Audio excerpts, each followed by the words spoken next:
છોટાઉદેપુર સરકારી વાહનોના location share કરતા 85 ઇસમોને પોલીસનું તેડું।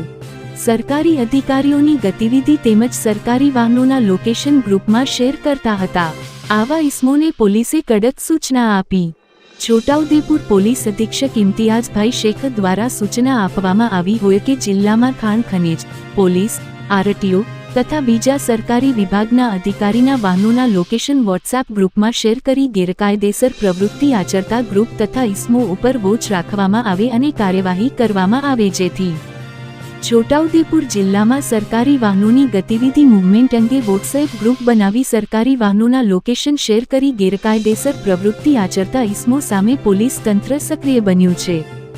પોલીસને મળેલી માહિતીના આધારે છોટાઉદેપુર, જેતપુર, પાવી, બોડેલી અને સંખેડા વિસ્તારોમાં સરકારી વાહનોના લોકેશન અલગ અલગ વોટ્સએપ ગ્રુપમાં શેર કરતા કુલ 85 ઇસમોને પોલીસ અધિક્ષક કચેરી ખાતે બોલાવવામાં આવ્યા હતા।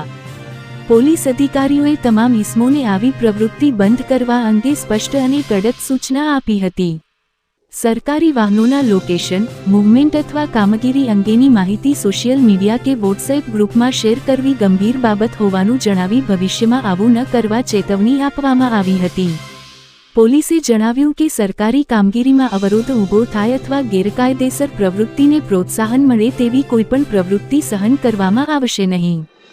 ભવિષ્યમાં આવા ઇસમો સામે કાયદેસરની કાર્યવાહી કરવામાં આવશે। ઝફર મકરાણી, સ્વર્ણિમ સમાચાર, છોટાઉદેપુર।